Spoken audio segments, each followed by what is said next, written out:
Hokkaido is the birthplace of beer in Japan.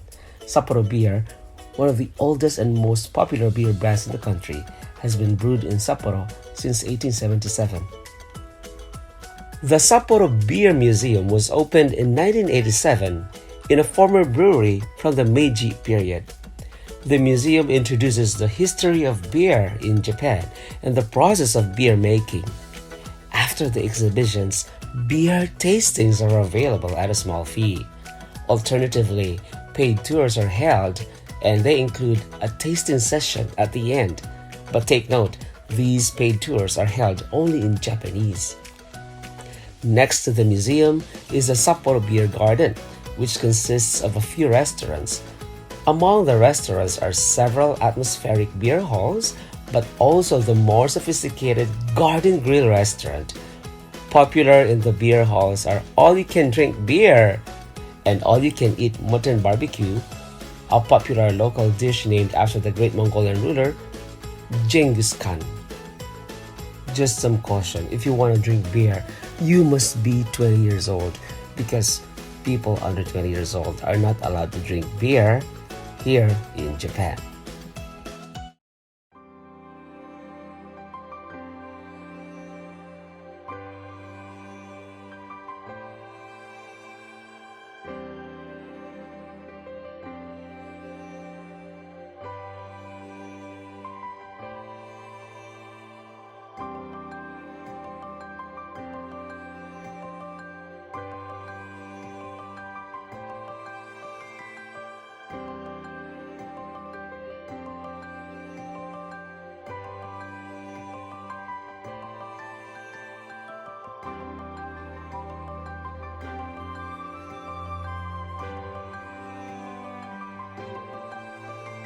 Ang ganda lang dito. Ito yung Sapporo building na may chimney ng Sapporo. Diba? Restaurant ito. Ikuti natin. Yan. So nice. Wow. According to the Sapporo Beer website, there are free 15 to 20 minute tours every day except on Mondays. And the tour begins at 11 a.m. and ends at 6 p.m. And these are the prices for the 50-minute guided tour that includes beer tasting at the end of the session. And it says, please refrain from taking glasses home with you.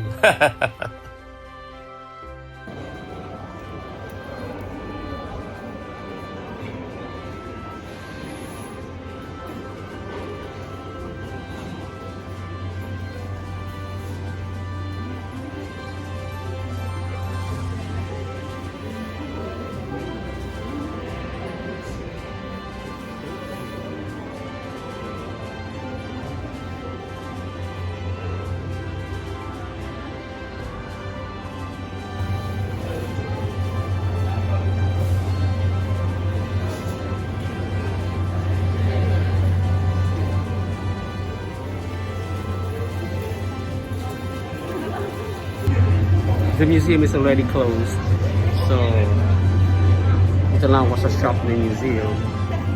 So maybe I'm just gonna buy souvenirs. Anyway.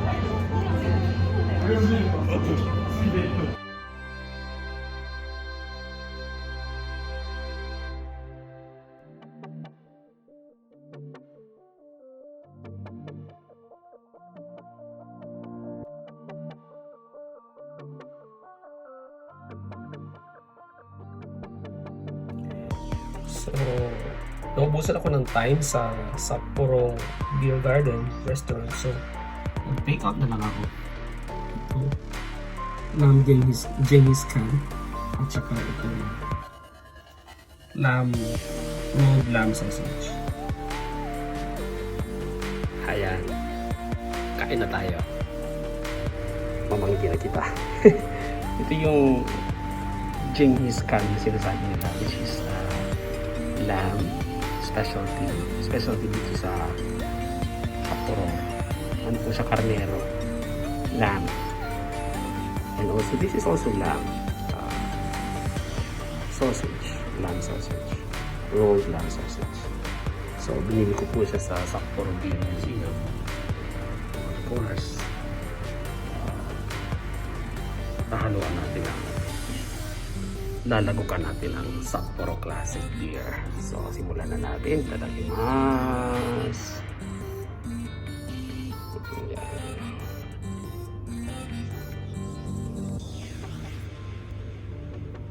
Okay, pusin. Baka pwede pang... Ayan. Sarap.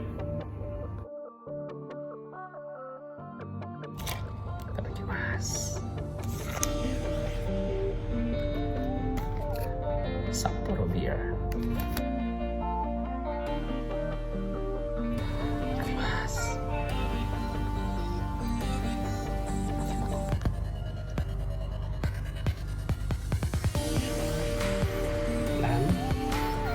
Lamb sausage. GENGHISKHAN. Sapporo beer. Classic.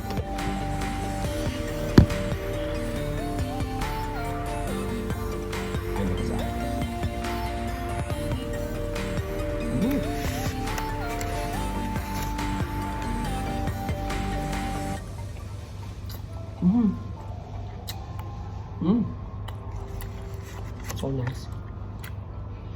Ang sarap. Dahil nasa Sapporo ako.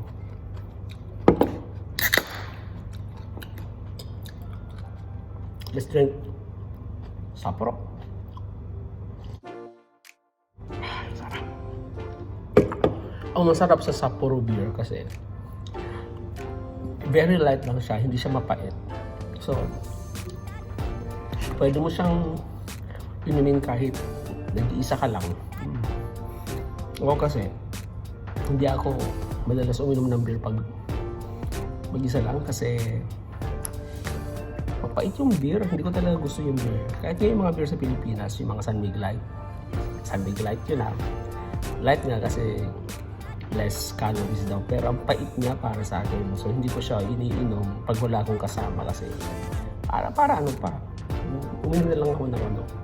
Inom na lang ako ng juice saka soft drinks. Mas masarap pa. Pero pag beer naman talaga, kailangan may kausap ka, may kasama. So, kaya yun. Pero ito, ang Sapporo, hindi siya mapait. So, okay lang siya. Parang kasing ano lang siya. Kasing lasa ng mga ibang beverages. Oh, siyempre may tama yan. Sarap. Hindi lang ulit ako nakakain ng lamb. Last kong kain ng lamb was when I was in Mindanao sa Zamboanga City. It was a Christmas day, Christmas Eve. And that was like 20 years ago. Ito naman yung rolled sausage ng lamb. So amazing. Amazingly delicious.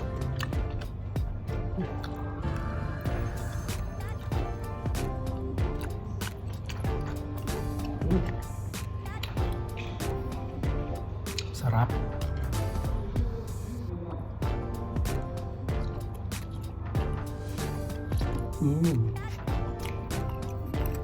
Yun, sarap, di ba? Lang. Sausaw. Yung nasa harapan ko. Pickled vegetable. Ang sarap. Kaya pala ang mahal. Ang mahal nito, itong GENGHISKHAN is 1,400 yen. Ang mahal. Is equivalent to 700 pesos. Pero sinubukan ko lang kasi nga, ito yung specialty ng Sapporo. Sabi nila, you have to eat it with beer. Ito naman, 600 yen ito. 300 pesos. So, bali itong simpleng pagkain na to, dahil nga siya special to ng Sapporo, mahal, 1,000 pesos. Mahal. At tinake out ko na lang kasi wala na akong time. Kasi nga, pag pumunta pa, pag nagpa ko kumain, naabot siya ng 5,000 yen.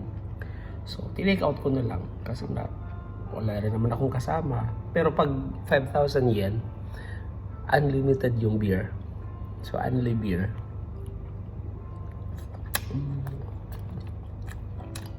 Yung iba kong kasama, wala naman, hindi naman ako sinamahan. So, iba naman ang trip. So, mag-isa lang akong pumunta dun sa Sapporo Beer Museum. Na-miss nila to. Sarap-sarap.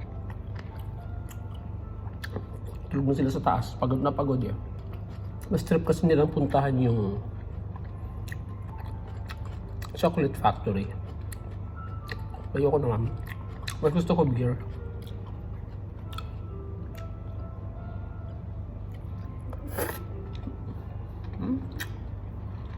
Kailangan namnamin ko to.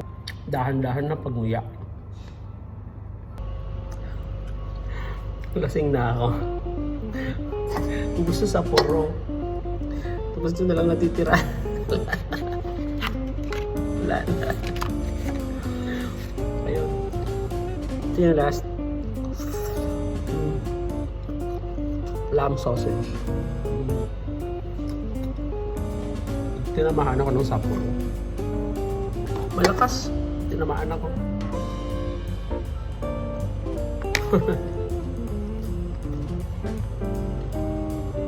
Namumula ako. Namumula na ako. Sa Madesta. Maraming salamat. Beyond Japan. Lasing. Thank you for watching, and if you liked this video, please don't forget to click like and subscribe, and please also click the notification bell button for more infos and for more updates about Japan. Arigatou gozaimashita. Yeah, Japan!